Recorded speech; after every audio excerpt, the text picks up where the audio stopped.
স্বাগত জানাচ্ছি আরটিভির দুপুরের সংবাদে। আপনাদের সঙ্গে আছি আমি আমরিন লিফা। সময় উপযোগী সিদ্ধান্ত না নেওয়ার কারণে শিল্প খাতে গ্যাসের সংকট তৈরি হয়েছে। সমস্যা সমাধানে উদ্যোগ নেওয়ার আশ্বাস দিয়েছেন প্রধানমন্ত্রী তারেক রহমান। সকালে সচিবালয়ে টেক্সটাইল খাতে সমস্যা সমাধানে সরকার প্রধানের সঙ্গে ব্যবসায়ীদের বৈঠক শেষে একথা জানিয়েছেন Bangladesh textile mill association BTMA সভাপতি শওকত আজিজ রাসেল।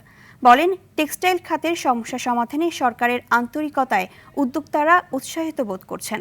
জানান, পুরোপুরি বন্ধ বা আংশিক ক্ষতিগ্রস্ত কারখানাগুলোর কোথায় কতটুকু সহযোগিতা প্রয়োজন তা চিহ্নিত করতে উদ্যোক্তাদের কাছে প্রতিবেদন চাওয়া হয়েছে। বিদ্যমান অবস্থায় সরকারের যে মনোযোগ পাওয়া যাচ্ছে তা গেল 17 বছর পাওয়া গেলে বর্তমানে দুরবস্থা হতো না বলেও উল্লেখ করেন BTMA সভাপতি।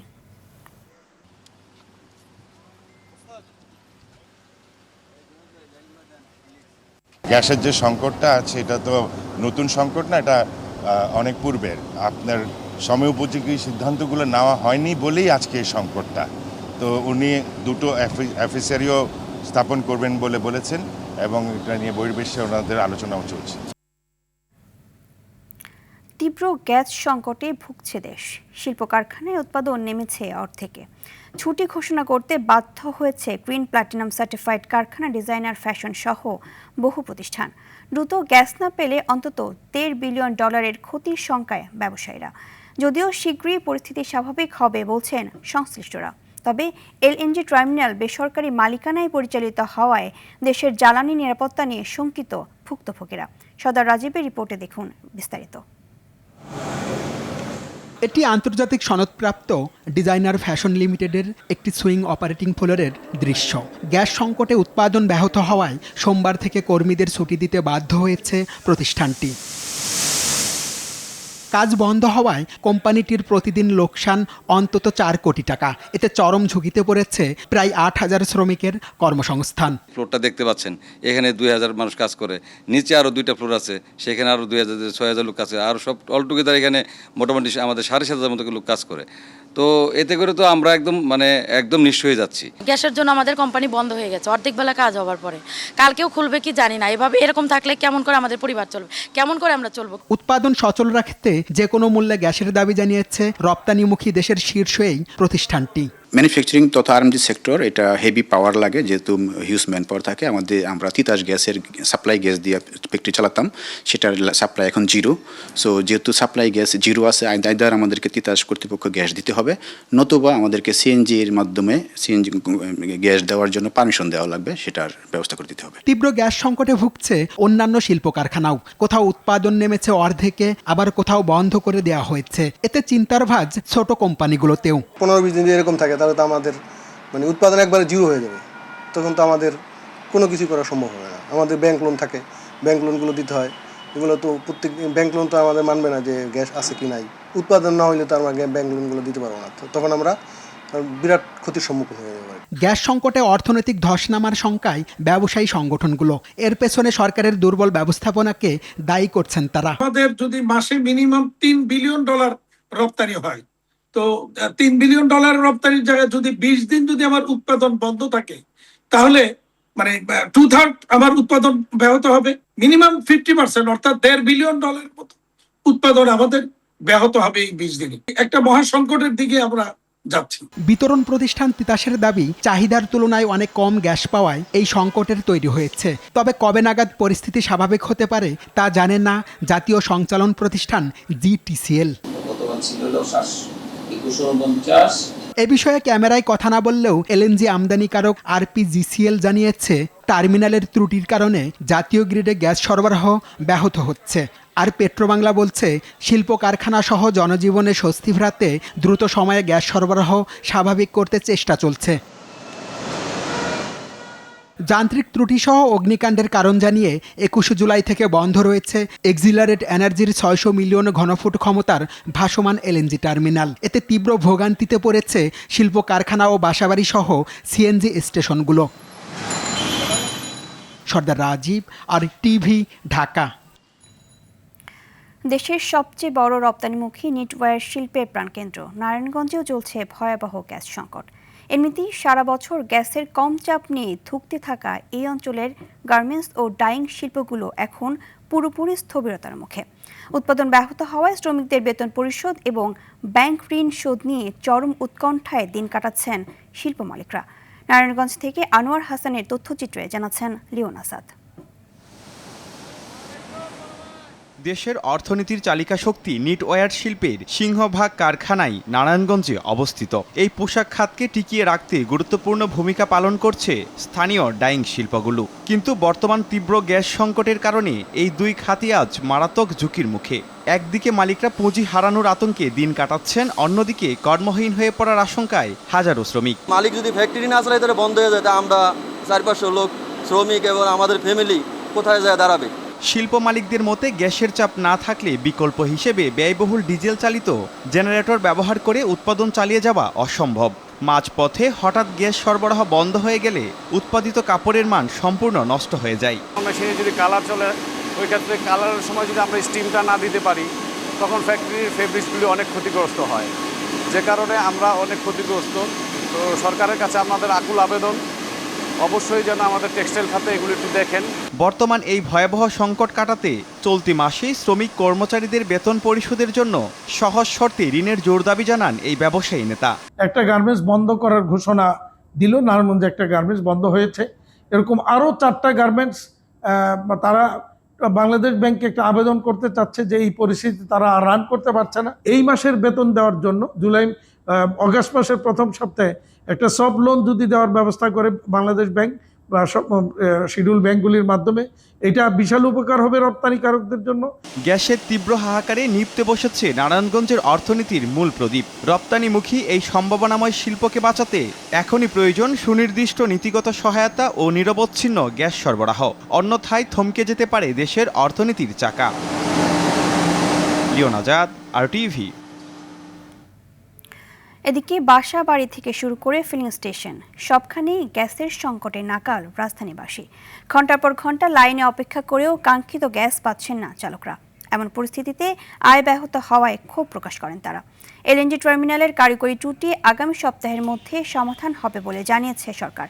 সিএনজি স্টেশন সংশ্লিষ্টরা বলছেন, সারাদিনেও প্রেশার না ওঠায় লাইনে গ্যাস থাকছে না, আর্থিক ক্ষতির মুখে পড়ছে।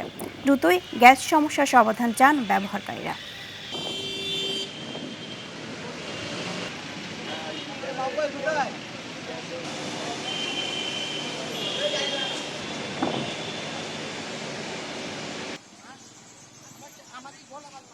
অনেক ভোগান্তি, 2 ঘন্টার দ্বারা 160 টাকার গ্যাস পাইছি। এটা তো ভোগান্তি বললে তো ভুল হয়, মহা ভোগান্তি। আর এই সমস্যা তো আমরা দ্রুত সমাধান চাই। প্রত্যেকদিন রাত জেগে জেগে গ্যাস নেওয়া, সারাদিন ডিউটি করা এবং মানসিকভাবে স্বাস্থ্যভাবে অনেক ক্ষতিগ্রস্ত আমরা। কোনো আশ্বাস পাচ্ছি না, এটা বলতেছে এই তো হতেছে, মাঝখানে শুনলাম 3-4 দিন, তারপরে 1 সপ্তাহ, এখন 2 সপ্তাহ ঠিক হবে কিনা তাও নিশ্চয়তা দিতে পারতেছে না। দর্শক, এই মুহূর্তে রাজধানীর মিরপুর এলাকা থেকে যোগ দিচ্ছেন সহকর্মী সাদিয়া কানিজ। সাদিয়া, মিরপুর এলাকায় বাসা বাড়ি সহ সিএনজি স্টেশনগুলোতে পরিস্থিতি কেমন দেখছেন এবং কি বলছেন ভুক্তভোগীরা, জানাবেন।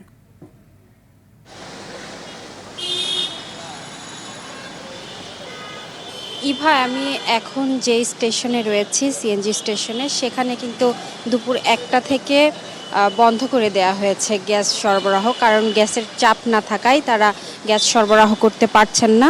এদিকে আপনি দেখতে পাচ্ছেন যে গাড়ির লাইন কিন্তু এখনও রয়েছে, তারা অপেক্ষা করছে যে কখন আবার গ্যাসের সেই চাপ আসবে, ততক্ষণে তারা গ্যাস নেবেন। সেই কারণেই কিন্তু এই অপেক্ষা, দীর্ঘ লাইনের অপেক্ষা।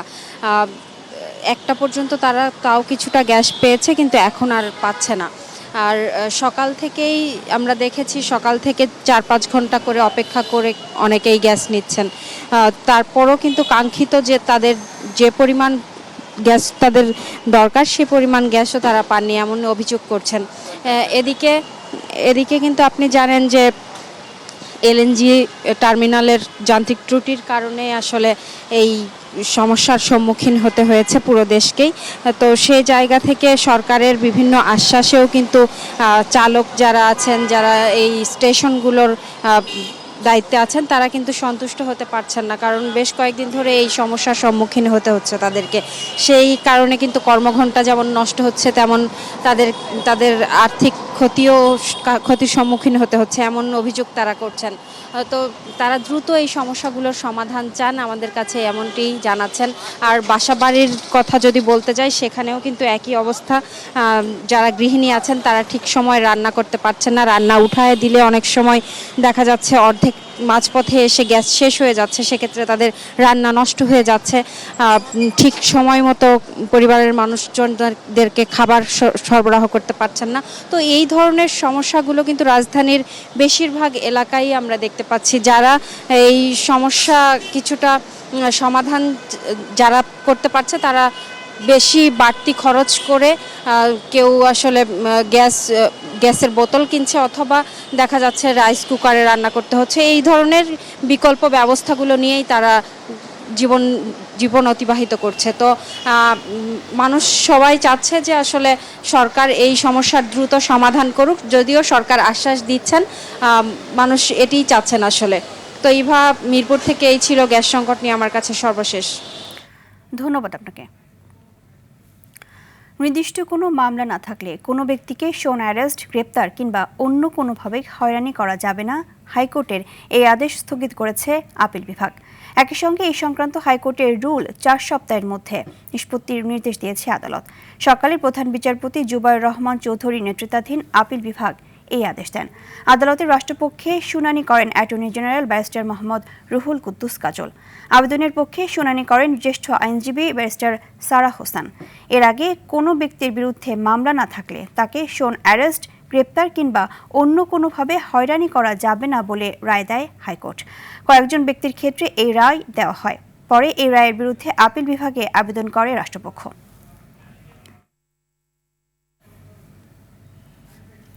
চট্টগ্রাম 2 আসনে বিএনপির বিজয়ী প্রার্থী সরওয়ার আলমগীরের দায়িত্ব পালনে নিষেধাজ্ঞা চেয়ে করা আবেদন কার্যতালিকা থেকে বাদ দিয়েছে আপিল বিভাগ।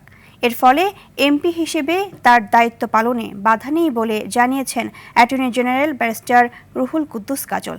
সকালে প্রধান বিচারপতি জুবায়ের রহমান চৌধুরীর নেতৃত্বাধীন আপিল বিভাগ এই আদেশ দেন। এর আগে 12 জুলাই সরওয়ার আলমগীরের প্রার্থিতা বৈধ ঘোষণার রায় স্থগিত চেয়ে আপিল বিভাগে আবেদন করেন একই আসনের জামায়াত প্রার্থী মোহাম্মদ নুরুল আমিন। পরে আবেদনটি আপিল বিভাগের চেম্বার আদালতের কার্যতালিকায় ওঠে। আপিলটা সকালের দিকে যখন শুনানি হয়, তখন জামাতের প্রার্থীর আপিলটি নামঞ্জুর করা হয়, অর্থাৎ জনাব সরওয়ার আলমগীর সাহেবের মনোনয়নপত্রটি বৈধ ঘোষণা করা হয়। নির্বাচন কমিশনের অতিরিক্ত সচিব হিসেবে শামসুল আলমের চুক্তিভিত্তিক নিয়োগ বাতিলের দাবি জানিয়েছে বাংলাদেশ জামায়াত ইসলামী। দলটির অভিযোগ, বিএনপির রাজনীতির সঙ্গে সম্পৃক্ত একজন ব্যক্তিকে সাংবিধানিক প্রতিষ্ঠানে গুরুত্বপূর্ণ পদে নিয়োগ দেওয়া সুষ্ঠু ও নিরপেক্ষ নির্বাচনের অন্তরায় হতে পারে। আগারগাঁও নির্বাচন ভবনে নির্বাচন কমিশনের সঙ্গে বৈঠক শেষে এসব কথা বলেন জামায়াতের সেক্রেটারি জেনারেল মিয়া গোলাম পরোয়ার। তিনি আরও জানান, স্থানীয় সরকার নির্বাচনকে গ্রহণযোগ্য করতে কমিশনে 9 দফা প্রস্তাব জমা দিয়েছে জামায়াত। এমপিওভুক্ত শিক্ষকদের স্থানীয় সরকার নির্বাচনে অংশগ্রহণের সুযোগ না দেওয়ার সিদ্ধান্তেরও বিরোধিতা করে জামায়াত। ক্ষমতাসীন দলের একটা গুরুত্বপূর্ণ নীতি নির্ধারণী জায়গায় যিনি রাজনৈতিক দায়িত্ব পালন করেছেন, এরকম একজন ব্যক্তিকে ইলেকশন কমিশনের মতো একটা পলিটিক্যাল বডি, সাংবিধানিক বডিতে অতিরিক্ত সচিব পদে নিয়োগ দেওয়ার মধ্যে আজ্ঞাবহ থেকে তিনি যেন সরকারি দলের লোকদেরকে নির্বাচনে বিজয়ী করে নিয়ে আসতে পারেন, সেই ফাংশনটা উনি যেন এখানে বসে করতে পারেন, সেই তৎপরতার জন্যই তাকে এখানে স্পেশালি অ্যাসাইন করে এখানে অ্যাপয়েন্টমেন্ট দেওয়া হয়েছে। রাজধানীর মধ্য বাড্ডায় গৃহকর্ত্রী আফরোজা সুলতানাকে গলা কেটে হত্যার দায়ে তার ব্যক্তিগত গাড়ি চালক হৃদয় ব্যাপারী ওরফে মোহাম্মদ হৃদয় মিয়াকে মৃত্যুদণ্ড দিয়েছে আদালত। সকালে ঢাকা তৃতীয় অতিরিক্ত মহানগর দায়রা জজ মোহাম্মদ মঈন উদ্দিন চৌধুরীর আদালত এই রায় ঘোষণা করেন। রায়ে রাষ্ট্রপক্ষ সন্তোষ জানালেও উচ্চ আদালতে আপিল করবে আসামিপক্ষ। আদালত বলেন, বিশ্বস্ত কর্মচারী হয়েও বিশ্বাসের সুযোগ নিয়ে একজন নিরপরাধ নারীকে অত্যন্ত বর্বরচিত ও ঠান্ডা মাথায় গলা কেটে হত্যা করা একটি বিরল থেকে বিরলতম অপরাধ। 2022 সালের 13 মার্চ নৃশংসতার ঘটনা ঘটে। সিসিটিভি ফুটেজ ও আসামির স্বীকারোক্তি এবং বৈজ্ঞানিক তথ্য প্রমাণ পর্যালোচনা শেষে হৃদয়কে অভিযুক্ত করে চার্জশিট দেয় ডিবি পুলিশ। বিজ্ঞ আদালত আসামি পক্ষে যুক্তিতর্ক শুনেছে, আমাদের যুক্তিতর্ক শুনেছে, সবকিছু পর্যালোচনা করে বিজ্ঞ আদালত আজকে এই মামলা রায় প্রকাশ করেছে। রায়ে দণ্ডবিধি 302 দ্বারা সন্দেহ প্রমাণিত হয়, এই আসামিকে মৃত্যুদণ্ড দণ্ডিতের আদেশ দেয় এবং 20,000 টাকা জরিমানা করে। বিশ্ব বাঘ দিবস আজ। বিশ্বের বৃহত্তম ম্যানগ্রোভ বন সুন্দরবনে রয়্যাল বেঙ্গল টাইগার সংরক্ষণে মিলছে দারুণ আশার খবর। সরকারের নানা উদ্যোগে সুন্দরবনে কমেছে বাঘ হত্যা, পাচার ও মানুষ বাঘের সংঘাত। এমনকি শিকারীদের ফাঁদে আটকা পড়া আহত একটি বাঘকে চিকিৎসা শেষে আবারও সুন্দরবনে অবমুক্ত করে গড়া হয়েছে নতুন ইতিহাস। বাগেরহাট থেকে SM শামসুর রহমানের তথ্যচিত্রে জানাচ্ছেন লিওন আসাদ।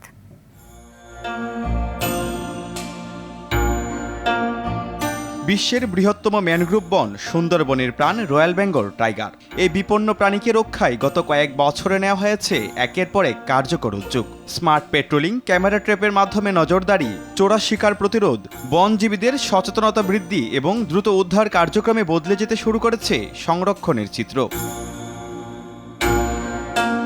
2018 সালের জরিপে 114টি বাঘ পাওয়া গেলেও 2024 সালের সর্বশেষ জরিপে তা বেড়ে দাঁড়িয়েছে 125টিতে। এসব উদ্যোগের অংশ হিসেবে সম্প্রতি শিকারীদের পাতা ফাঁদে আটকা পড়া গুরুতর আহত একটি রয়্যাল বেঙ্গল টাইগারকে সফলভাবে উদ্ধার করে বন বিভাগ। পরে চিকিৎসা ও নিবিড় পরিচর্যার মাধ্যমে সুস্থ করে আবারও প্রাকৃতিক আবাসস্থলে অবমুক্ত করা হয়, যা দেশের বন্যপ্রাণী সংরক্ষণে এক নতুন মাইলফলক। বাংলাদেশের ইতিহাসে প্রথমবারের মতো একটি বাঘকে তাকে সুচিকিৎসা দিয়ে ফিরে দেওয়া হয়েছে।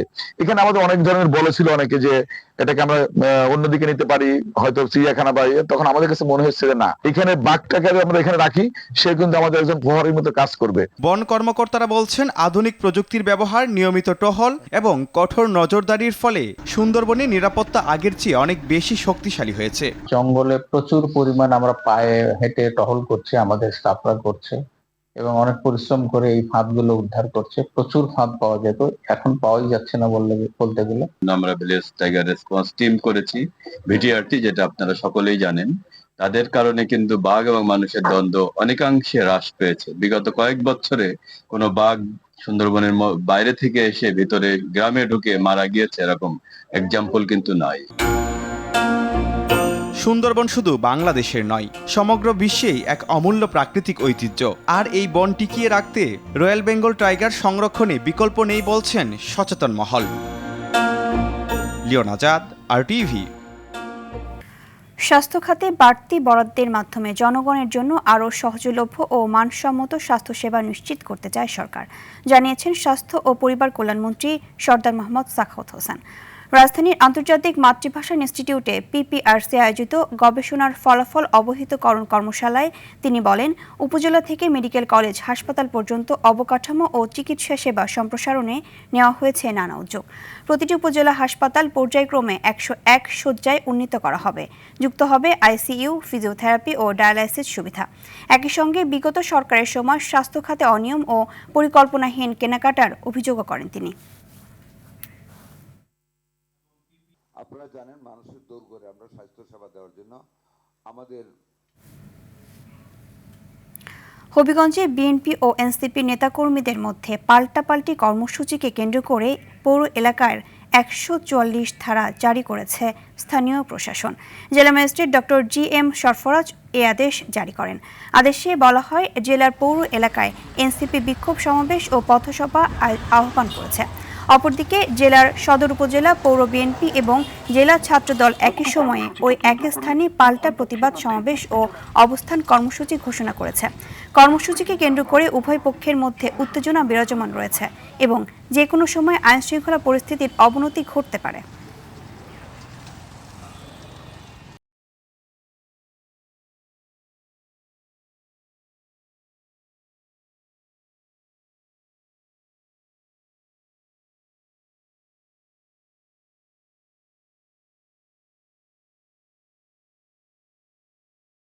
IDLC পরিবর্তনের পথে বাংলাদেশ। চট্টগ্রামের আনোয়ারায় প্রতিষ্ঠিত চায়না ইকোনমিক অ্যান্ড ইন্ডাস্ট্রিয়াল জোনে শেষ পর্যন্ত $1 বিলিয়ন মার্কিন ডলারেরও বেশি বিনিয়োগ হবে বলে জানিয়েছেন অর্থ ও পরিকল্পনা মন্ত্রী আমির খসরু মাহমুদ চৌধুরী। তিনি জানান, এই প্রকল্প দক্ষিণ চট্টগ্রামের শিল্পায়ন ও অর্থনৈতিক উন্নয়নে গুরুত্বপূর্ণ ভূমিকা রাখবে। এখানে 1 লাখের বেশি মানুষের কর্মসংস্থান সৃষ্টি হবে এবং শক্তিশালী সাপ্লাই চেইন গড়ে উঠবে। পাশাপাশি আবাসন, পরিবহন, লজিস্টিক্স, সেবা খাত এবং ক্ষুদ্র ও মাঝারি উদ্যোক্তাদের জন্য নতুন সুযোগ তৈরি হবে। এই বিনিয়োগ বাংলাদেশের 2034 সালের মধ্যে $1 ট্রিলিয়ন অর্থনীতি গড়ার লক্ষ্য অর্জনে একটি গুরুত্বপূর্ণ পদক্ষেপ হিসেবে কাজ করবে। শেষ হওয়া 2025-2026 অর্থ বছরে রাজস্ব ভাগাভাগির অংশ হিসেবে ডাক বিভাগকে 18,56,86,178 টাকা দিয়েছে মোবাইল আর্থিক সেবা প্রতিষ্ঠান নগদ, যা আগের অর্থ বছরের তুলনায় 34% বেশি। বুধবার আগারগাঁওয়ের ডাক ভবনে আয়োজিত অনুষ্ঠানে বাংলাদেশ ব্যাংক নিযুক্ত নগদের প্রশাসক মোহাম্মদ মোতাসিম বিল্লাহ, ডাক, টেলিযোগাযোগ ও তথ্য প্রযুক্তি মন্ত্রী ফকির মাহবুব আনামের কাছে চেক হস্তান্তর করেন। অনুষ্ঠানে সচিব বিলকিস জাহান রিমি ও মহাপরিচালক কাজী আসাদুল ইসলাম উপস্থিত ছিলেন। বক্তারা নগদের প্রতিযোগিতামূলক অবস্থান, ডিজিটাল লেনদেনের গুরুত্ব এবং সরকার রাজস্ব আয়ে উল্লেখযোগ্য অবদানের কথা তুলে ধরেন। দুপুরের সংবাদ এ পর্যন্তই। জেলা সংবাদ বিকেল 4:45টায় দেখার আমন্ত্রণ রইল। ধন্যবাদ সবাইকে।